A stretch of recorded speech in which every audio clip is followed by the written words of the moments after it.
10 perplexing mysteries that were only recently solved. The story of humanity is the story of our quest to understand the world around us. We've talked before about the many, many mysteries that continue to defy explanation. But that's only half the story. Scientists and historians continue to work to answer unresolved questions about the universe and our own past. And recently, it seems like they've had some notable successes. 10. The Lost Franklin expedition ship. Thanks to an Inuk ranger's sharp memory, and a little luck, researchers are a major step closer to knowing the fates of two ships that vanished nearly 170 years ago in Canada's wide and savage Arctic. The second of the two Franklin expedition shipwrecks was found earlier this month, Arctic Research Foundation expedition lead Adrian Simnowski confirmed Monday. "We found HMS Terror," Simnowski told the Star via satellite phone from Haven, Nunavut. "We found Terror in Terror Bay." HMS Terror was one of two Royal Navy ships that set out in 1845 on the ill-fated quest led by Sir John Franklin to find the Northwest Passage to Asia. The ships became trapped in thick Arctic ice, and all 129 crew members died. The other ship, HMS Erebus, was located in September 2014 in the Queen Maud Gulf, along the central Arctic coastline. Simnowski and a crew of 9 on the research vessel Martin Bergman discovered the wreck of HMS Terror the morning of September 3, about 60 nautical miles, 97 kilometers, directly north of Erebus, in the center of Terror Bay. It looked like it gently sank to the bottom. "It's settled flat, level on the seabed floor. All the decking and everything is in place," Simnowski told the Star via satellite phone from Haven, Nunavut. The crew was led to the ship after member Sammy Kogvik, an Inuk and a Canadian ranger from Haven, recalled an incident 7 years ago when he and a friend, on their way to a local fishing lake, stumbled across a ship's mast sticking out of Terror Bay. Kogvik took a photo, but lost the camera on the way home. He didn't bring it up to anyone again, Simnowski said, until last month, when the Martin Bergman was traveling through Simpson Strait. "When he told me this story, it was like an arrow that was directing us to go right to this site," Simnowski said. As the research vessel sailed through Terror Bay, bridge watch Daniel McIsaac noticed something big on the sounder. He called Captain Gerard Chidley and Simnowski, who were just finishing breakfast, to come take a look. Chidley went up first, then Simnowski. Captain David McIsaac, who had just come out of the washroom, also went to the bridge. "We made a joke right there that maybe whatever McIsaac did on the toilet just jumped up on our screen," Simnowski said. "But what we really knew was that we'd found something that looked like a ship." The crew deployed a smaller boat equipped with a remotely operated underwater vehicle that had a camera. As it descended into the frigid water, it beamed back signs the Terror had been found, images of a bell that looked exactly the same as that of the Erebus, a cannon, a double-wheeled helm on the stern in perfect condition, and captain's quarters with 4 windows, glass still intact in all but one. The hatches on the wreck matched with drawings of the HMS Terror, and the ship's steam engine had an exhaust pipe in the right spot. "We were positive that what we did find was HMS Terror."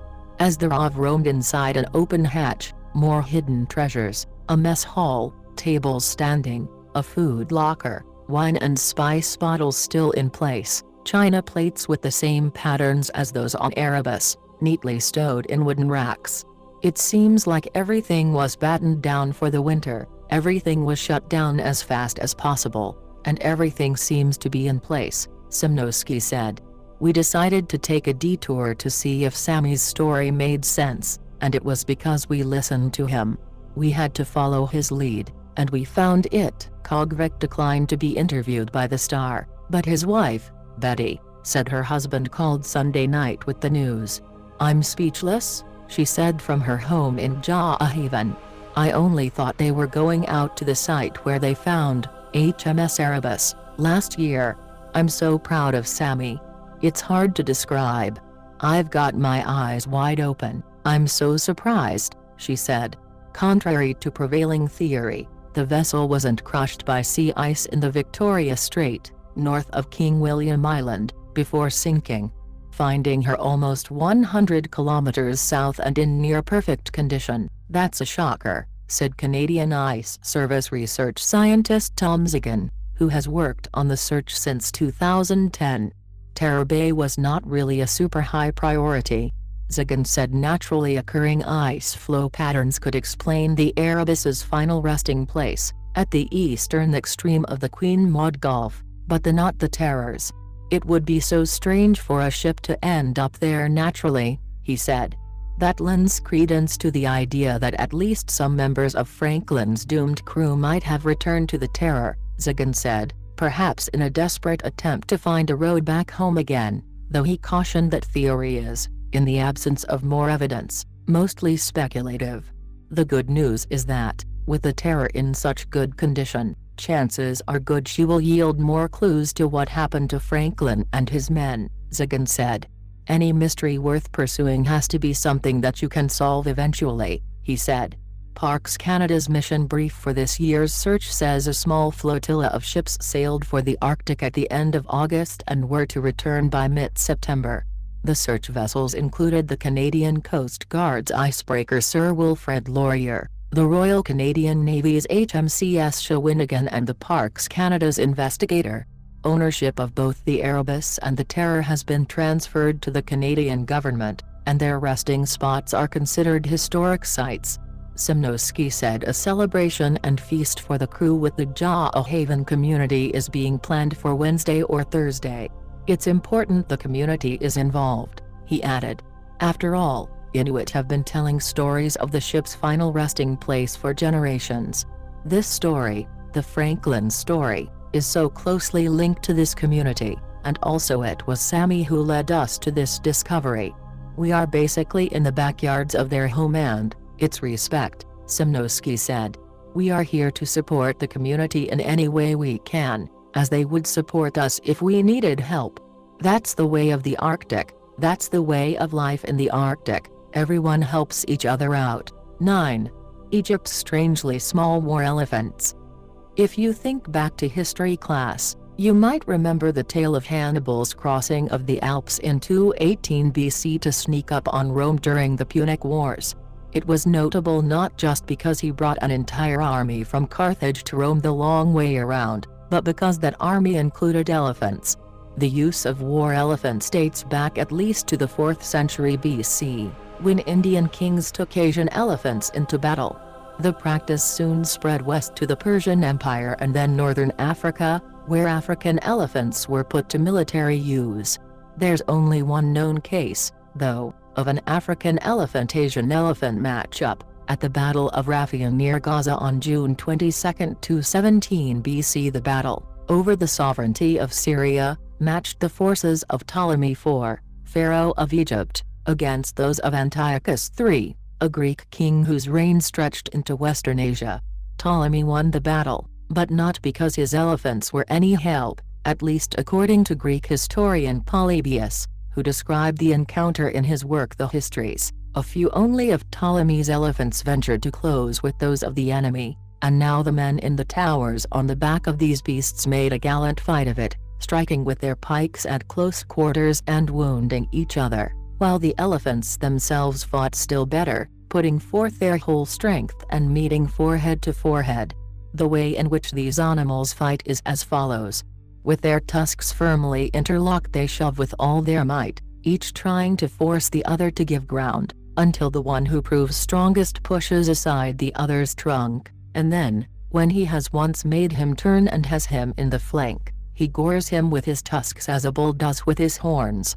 Most of Ptolemy's elephants, however, decline the combat, as is the habit of African elephants, for unable to stand the smell and the trumpeting of the Indian elephants, and terrified, I suppose, also by their great size and strength, they at once turn tail and take to flight before they get near them. This account stumped later historians and naturalists. African elephants tend to be larger than Asian elephants, so what was up with Ptolemy's elephant soldiers? One possibility is that Ptolemy's elephants belonged to an extinct subspecies. Another, proposed by classical scholar Sir William Gowers in 1948, holds that Ptolemy fought with smaller forest elephants. African elephants are actually two species, forest and savanna. That idea has persisted for decades. The answer, however, lies in where Ptolemy was sourcing his war elephants. The natural range for African elephants does not stretch into present-day Egypt. To get elephants, Ptolemy's army looked to what is now Eritrea. Today, elephants in Eritrea are rare, numbering only 100 to 120. The population lives near the border with Ethiopia, sometimes migrating into that country. When Adam Brandt of the University of Illinois Urbana-Champaign and colleagues conducted a genetic study of those elephants, by sequencing DNA in elephant poo, they found that Eritrea's elephants are not forest elephants, they're savanna elephants, Loxodonta africana, with no genetic ties to either the forest or Asian species.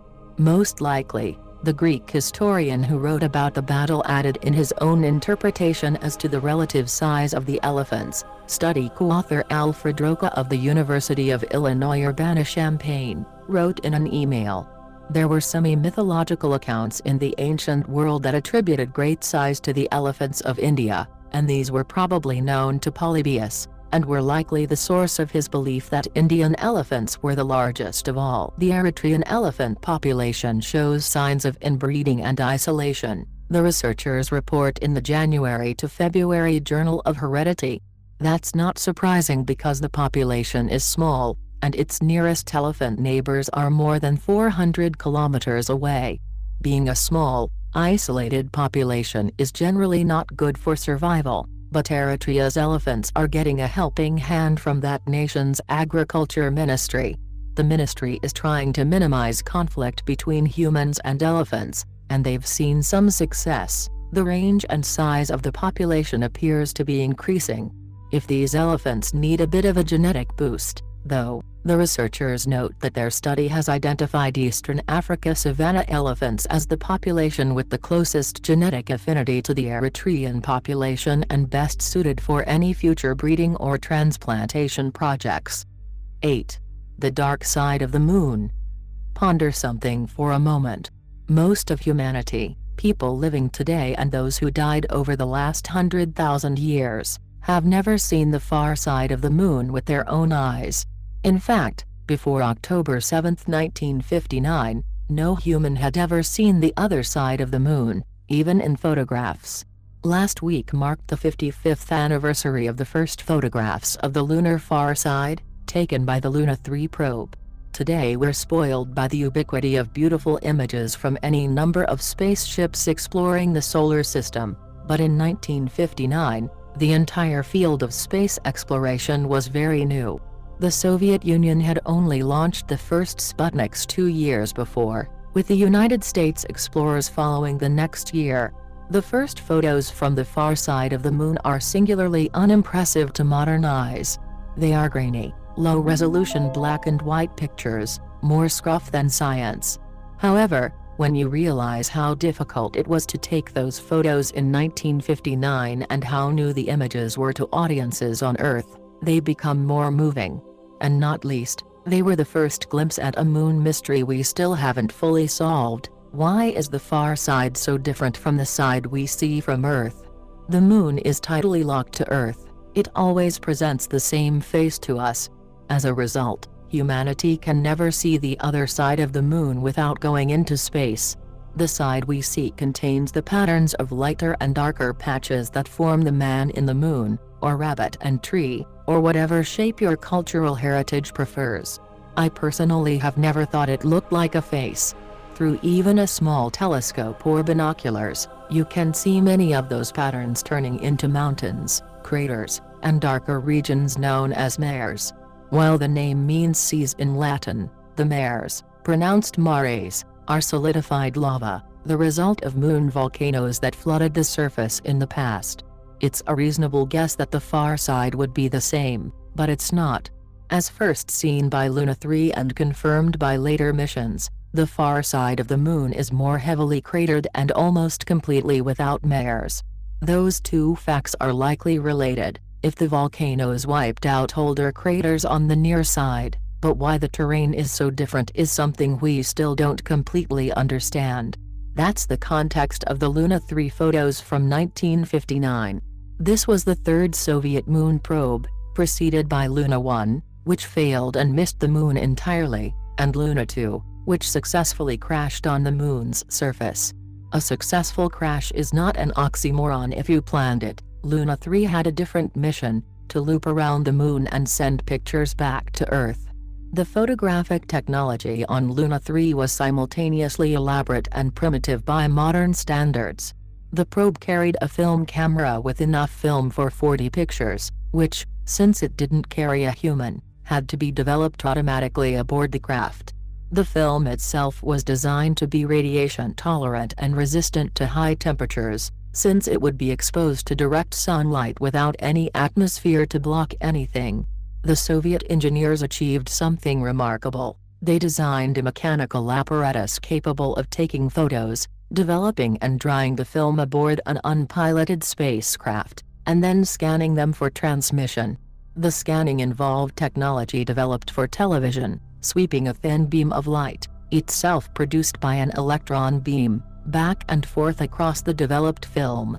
More light gets through where the film shows bright objects, and a detector converts the amount of light coming through the film into electric current. That in turn can be sent via radio wave back to Earth. The photos Luna 3 took couldn't be beamed directly back, but the spacecraft followed a looping orbit that carried it past the moon and back toward Earth. As it turned out, the probe took 29 photos, of which 17 actually turned out. And again, while they were grainy and dominated by fuzz, they were the first views humanity ever had of the moon's far side. Today, space probes use digital cameras, which are smaller, have fewer moving parts, and of course don't need to scan the photos for return to Earth, since they're already in digital form. As a result, the images can be much more detailed and the equipment less subject to mechanical problems. And later film camera images were better quality as researchers learned how to streamline the process. But the mystery first seen by Luna 3 remains, though we have many clues. Most scientists who study the moon think it formed when a huge impact in the early solar system broke a chunk of Earth off. Uneven heating during the moon's birth may have resulted in profound differences in the thickness of the crust, and therefore the amount of volcanic activity. Missions like the Gravity Recovery and Interior Laboratory (GRAIL) probes have helped by showing the difference between near and far sides go beneath the surface. So, think of those fuzzy, terrible pictures of the moon's far side as the beginning of the modern study of our closest celestial companion, and appreciate them. 7. The mysterious notes in a copy of Homer's Odyssey. An Italian computer engineer has solved a 150-year-old literary mystery found in a rare edition of Homer's Odyssey at the University of Chicago Library. The case of the mystery marginalia began when the university received a donation of Homer's works from collector M.C. Lang in 2007. The collection included a 1,504 Venetian edition of the Odyssey containing handwritten annotations in an unknown script. The annotations were thought to date back to the mid-19th century, but nothing else was known about them. In hopes of cracking the code, the library's Special Collections Research Center called on linguists, classicists and amateur sleuths, publicizing a $1,000 prize offered by Lang to the first person to identify the script, provide evidence to support the conclusion and execute a translation of selected portions of the marginalia. The contest generated an enormous online response and submissions from around the world. The winner of the contest, Danielle Matilli, is currently enrolled in a digital humanities course and aiming for a career in libraries and archives. Working with Gila Accetta, a colleague who is proficient in contemporary Italian stenography and fluent in French, Matilli identified the mystery script correctly as a system of shorthand invented by Jean Calment de Thévenot in the late 18th century. The annotations themselves are mostly French translations of words and phrases from the Greek text of the Odyssey. Two runners-up reached the same, correct conclusion: Vanya Visenjik, a PhD student in classics at Princeton University with an interest in cryptography, was the second contestant to identify the script and provide translations. Gallagher Flynn, a PhD student in linguistics at the University of Chicago, also submitted correct identification and translations. Based on the mix of French words with the script and illegible date of April 25, 1854, Matilli and Docetta began with the assumption that it was a system of French stenography in use in the mid-19th century. After rejecting several 19th century French stenographic systems, they found a chart comparing one of them to the tachygraphy, shorthand, system invented by Thevenot and published in Méthode tachygraphique, ou l'art d'écrire aussi vite que la parole, 1789. They found an 1819 edition revised by a professor of stenography, N. Haida, online. Armed with two contemporary French translations of the Odyssey, one published in 1842, the other in 1854-66, they began the work of translating the annotations. In Thevenot's system, every consonant and vowel has a starting shape, and they combine together to form new shapes representing syllables, Matilli wrote. The vertical alignment is especially important, as the position of a letter above or below the line, or even the length of a letter segment can change the value of the grapheme. This explains why most notes in the Odyssey shorthand are underlined, the line being key to the transcription.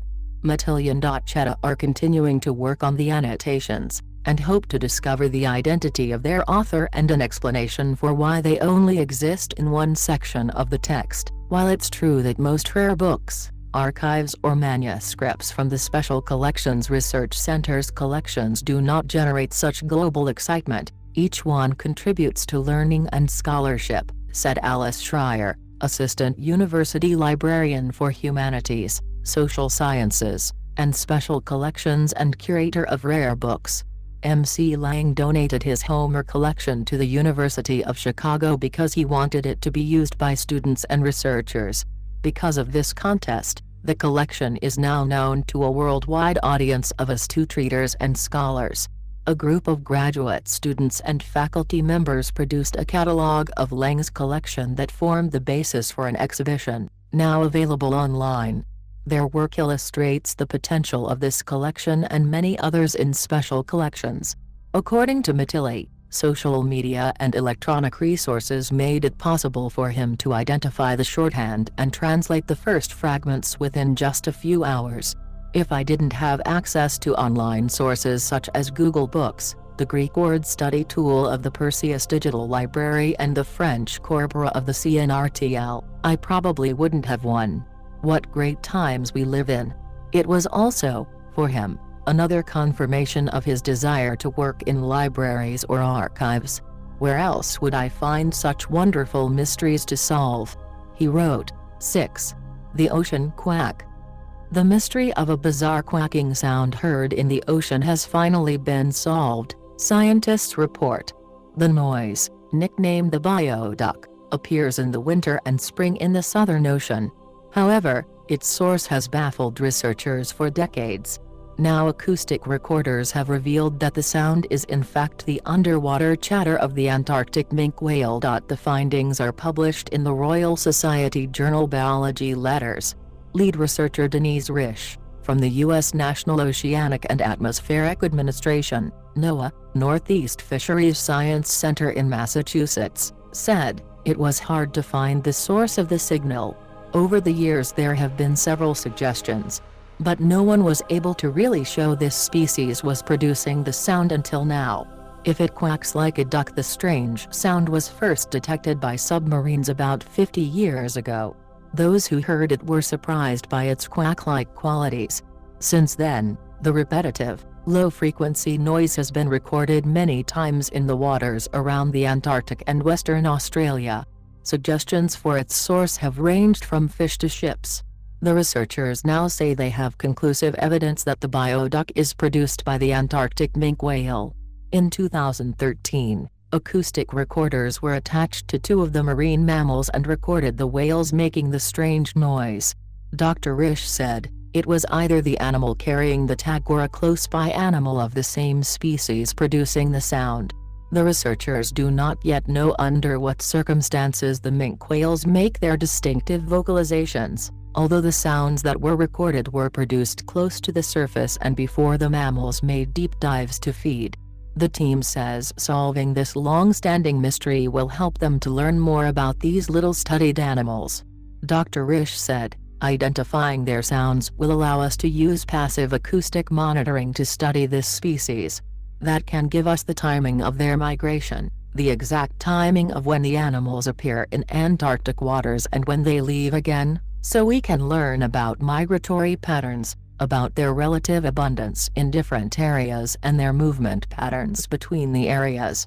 The team will be analyzing data from the Paloa Station, the Alfred Wegener Institute's a permanent acoustic recording station in Antarctica, which has been recording in the Southern Ocean continuously in the last few years. This is not the only acoustic puzzle that scientists have recently shed light on. Another baffling low-frequency noise, called the bloop, turned out to be the sound of Antarctica's ice cracking. 5. The last resting place of U-26. In the beginning of World War I, the German submarine U-26 disappeared without a trace in late August 1915, somewhere in the northern Baltic Sea. Almost 100 years U-26 was believed to have sunk either by a mine or a technical failure around the west or southwest side of Estonian islands Hiiumaa and Saaremaa, or in front of Liban, present-day Liepāja, Latvia. Until now, BWWII, a Finnish wreck diving team, has identified the wreck of U-26 in the western Gulf of Finland. U-26 never got out of the Gulf of Finland. Instead, she was destroyed by a Russian minefield, which was laid down to block German access to the Gulf of Finland. U-26, which was commanded by Lieutenant Commander Ejwolf von Berkheim, was maybe the most successful German submarine operating in the Baltic Sea during World War I. The young naval officer and Freiherr von Berkheim was one of the first aces of the new and technical submarine branch. Right in the beginning of World War I, U-26 immediately sank the Imperial Russian armored cruiser Palata in October 1914 outside of Hanko. During 1915, U-26 sank 3 more ships. In the Sea of Åland, the Finnish merchant vessel Frak, and in the Gulf of Finland, Russian Mainlaarjiniisi and transport ship Pekora. The luck of U-26's crew, however, turned in the end of August 1915. And von Berkheim and his crew never returned from the Gulf of Finland to their base in Kurzeme region.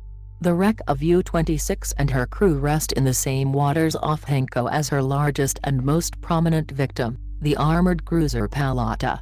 The submarine has sunk stern first into the mud, in such a way that a big part of the hull still lies above the mud, including the conning tower. The wreck is slightly leaned on her port side, and the bow is pointing upwards loose and off the bottom at an angle of about 15 degrees. It seems that U-26 was hit on the surface by a mine which has exploded in the stern. The wreck is in a very good condition and the lightweight outer shell of the hull is practically intact. The natural environment of the Baltic Sea has protected the wreck superbly. Low salinity and oxygen-poor bottom water have slowed down destructive corrosion processes. U-26 had a double hull design and the pressure hull is not visible at all. There is only some visible damage caused most apparently by a trawling net, which has stuck on the wreck years ago. Although most of the trawl is gone, there are still some parts left. U-26 is no doubt the most well-preserved German World War I U-boat wreck in the world. The submarine took down its entire crew of 30 sailors. By coincidence, U-26 was located in the side scan. Sonar images were taken exactly 100 years after U-26 was commissioned. Maritime-wise, U-26 has sunk on a high-traffic sea lane in a critical location. Diving at the wreck site without compromising maritime safety and sea traffic is only possible with special arrangements and cooperation with the Finnish Maritime Authority. Submarine warfare during the World War I. During World War I, Germans had 373 different submarines, or U-boats, undersea Out of these submarines, 203 were lost during the war, each for different reasons. Among these many different reasons, history books usually mention only _ missing in English, while the cause of the loss and final resting place remain unknown. During World War I, U-boats proved to be very effective and dangerous weapons, because technically sophisticated counter-weapons and tactics did not exist at that time. The success of German U-boats was however limited by the concept of limited submarine warfare, rules that Germany followed most of the time during World War I. U-boats were not allowed to sink merchant ships without a warning unless they were a part of a convoy. Instead, the ship was stopped, examined, and if any of the war prohibition goods were found on board, the vessel was scuttled either by explosives or artillery fire. Among many others, this was the fate of the Finnish merchant vessel Frak. The most famous U-boat captain during World War I, Lothar von Arnold de la Perrière, sunk 194 vessels, a total of 453,000 GRT. During World War II, the most successful U-boat Ace Otto Kretschmer sunk only 44 ships, totaling 266,000 GRT. U-26 was one of the 4 U-23 class submarines that were built. U-23, U-26. U-26 was commissioned in 1914, before the war began. The first 50 ocean-going U-boats were quite similar. Over time, the following U-boat types were developed and modified in a series of only a few boats. 4. Chile's ancient whale graveyard. The mystery surrounding a whale graveyard found beside the Pan American Highway in Chile has finally been solved. Scientists believe the remarkable fossil site, dating from between 6 and 9 million years, is the first example of repeated mass strandings of marine creatures. Hidden in Atacama Desert for millions of years, the fossils came from 4 separate whale strandings, suggesting they were killed by a similar cause, toxic algae. The find, made in 2010, has been described as the most extraordinary marine mammal fossil site on the planet. It included the remains of 10 kinds of marine vertebrates from the site, named Cerro Ballena, which is Spanish for whale hill. In addition to the skeletons of more than 40 baleen whales, the team found the remains of a species of sperm whale and a walrus-like whale, both of which are now extinct. They also found skeletons of billfishes, seals and aquatic sloths. The team of Chilean and Smithsonian paleontologists made 3D digital models of the skeletal remains on sites and then removed the bones for further study in the lab. What intrigued them most was how the skeletons were arranged and the fact that they were nearly all complete. Many had come to rest facing in the same direction and upside down, suggesting that they died from the same cause. The 4 different fossils levels indicated it was not one episode but 4 separate events that took place over a period of several thousand years. Scientists believe these animals were all poisoned by the toxins that can be created in some algal blooms. This is the main cause for repeated mass strandings in today's marine animals. There are a few compelling modern examples that provide excellent analogues for the patterns we observed at Cerro Ballena, said Nicholas Bienson, paleontologist at the Smithsonian's National Museum of Natural History and lead author of the research. In particular, one case from the late 1980s when more than a dozen humpback whales washed ashore near Cape Cod, with no signs of trauma, but sickened by mackerel loaded with toxins from red tides. Harmful algal blooms in the modern world can strike a variety of marine mammals and large predatory fish. The key for us was its repetitive nature at Cerro Ballena. No other plausible explanation in the modern world would be recurring, except for toxic algae, which can recur if the conditions are right. Algal blooms are common along the coasts of continents. They are fed by vital nutrients, such as iron, released during erosion and carried by rivers flowing into the ocean. Because the Andes of South America are iron-rich, the runoff that has occurred along the west coast of South America for more than 20 million years has long provided the ideal conditions for harmful algal blooms to form. From their research, The scientists believe that toxins generated by harmful algal blooms poisoned the creatures near Cerro Ballena 511 million years ago, causing relatively rapid death at sea. Their carcasses then floated toward the coast, where they were washed into a tidal flat by waves. Once stranded on the tidal flat, the dead or dying animals were protected from marine scavengers, and there were no large land scavengers in South America at this time. Cerro Ballena is the densest site for individual fossil whales and other extinct marine mammals in entire world, putting it on par with the La Brea Tar Pits or Dinosaur National Monument in the U.S., Professor Anson said. The site preserves marine predators that are familiar to modern eyes, like large whales and seals.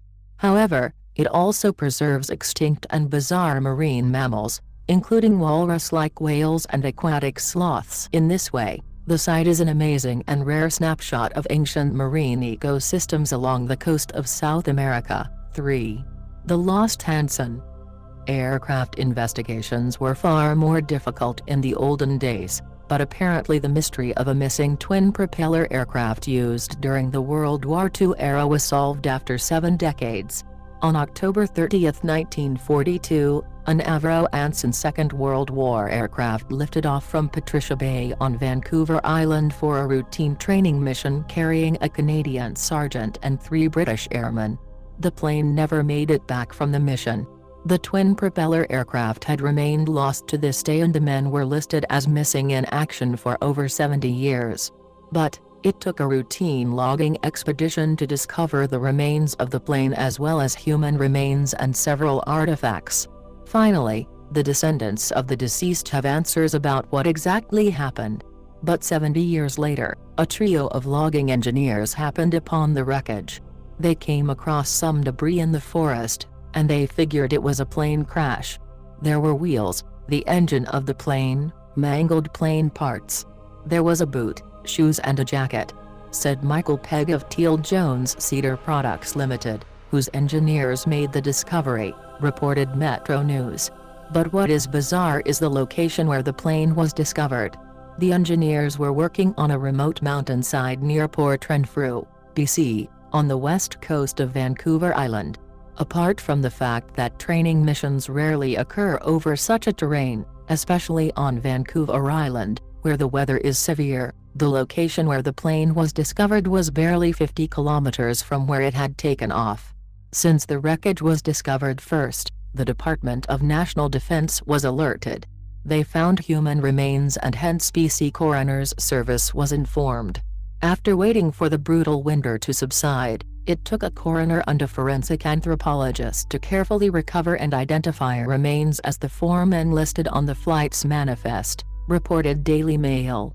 Royal Canadian Air Force Sergeant William Baird was among the victims. The other 3 airmen from the British Air Force were Pilot Officer Charles Fox, Pilot Officer Anthony Lawrence, and Sergeant Robert Luckett. All 4 had been listed on the Ottawa Memorial as missing, along with nearly 800 people who died in service. At least 4 of the families can now be at peace knowing what had happened to their brave elders. 2.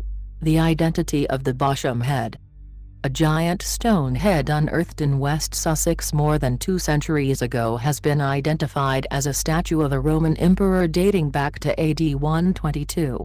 Bournemouth University archaeologists used 3D scanners to examine the 26-stone, 170 kilograms, head, found in Bosham. Dr. Miles Russell and Harry Manley believe the Bosham head, part of the Novium Museum collection in Chichester, was a statue of Roman Emperor Trajan. It is the largest Roman statue found in Britain, the experts said. The head, which is twice life-size, was discovered in the garden of a vicarage in about 1800. The 3D scanner enabled the experts to pick out facial features and a distinctive hairstyle, which led them to conclude it was Emperor Trajan. Dr. Russell, a senior lecturer in prehistoric and Roman archaeology, believes the statue, made of Italian marble, was set up by Trajan's successor, Hadrian, on a visit to Britain in AD 121-122 and would have greeted visitors as they entered Chichester Harbour. A similar statue of Emperor Trajan was also put up by Hadrian at Ostia Harbor, in Rome. Dr. Russell said, "The statue is one of the most important finds from Roman Britain and would certainly have been the most impressive. The problem is because the face has been so battered by weathering, possibly because it was in the sea at one point. People have felt for the last 200 years that there's not enough left of the face to be that precise on its identification. It is a shame that it has been ignored and overlooked for so long, but now that laser scanning has helped resolve its identity, hopefully it will now take pride of place." 1. The location of the Santa Maria. A U.S. underwater investigator has said, he believes he has found the wreck of the Santa Maria, the flagship of Christopher Columbus's famed expedition. Barry Clifford said evidence strongly suggests a ruin off Haiti's north coast is the Santa Maria. Mr. Clifford's team has measured and taken photos of the wreck. He says he is working with the Haitian government to protect the site for a more detailed investigation. The Santa Maria, along with the La Nina and La Pinta, were part of Columbus's expedition in 1492, which explored islands in the Caribbean in an attempt to find a westward passage to Asia. The flagship was lost during the expedition, shortly before Columbus returned to Spain. All the geographical, underwater topography and archaeological evidence strongly suggests that this wreck is Columbus's famous flagship, the Santa Maria, said Mr. Clifford. Line break Columbus and his flagship. The Santa Maria left Spain in August 1492, along with La Pinta and La Nina. Sailing westward, it was the largest ship in the expedition, about 117 feet, 36 meters, long. The ship ran aground on a reef near Haiti on Christmas Day, 1492. Columbus told his crew to strip timbers from the ship to build an outpost or fort nearby, leaving sailors behind while he returned to Spain. The fort, known as La Navidad, was found destroyed upon Columbus's return to the island he called Hispaniola. "I am confident that a full excavation of the wreck will yield the first ever detailed marine archaeological evidence of Columbus' discovery of America," he added. Mr. Clifford said he identified the potential location of the Santa Maria through the earlier archaeological findings that pinpointed a likely location for Columbus's fort, a building that experts always thought was erected near to where the ship ran aground. He also used information from the explorer's diary, and a recent diving mission near the site further burnished Mr. Clifford's belief the wreck was the Santa Maria. Mr. Clifford told U.S. broadcaster CNN the smoking gun was a cannon of 15th-century design found at the site. A marine archaeologist who accompanied Mr. Clifford on that mission told the newspaper there was very compelling evidence, but an excavation of the site would be necessary to confirm the wreck's identity. Further investigation will be supported by the government of Haiti and the History Channel, which plans to make a documentary program about the wreck. Mr. Clifford is best known for the excavation of the first fully verified pirate shipwreck, the Haida.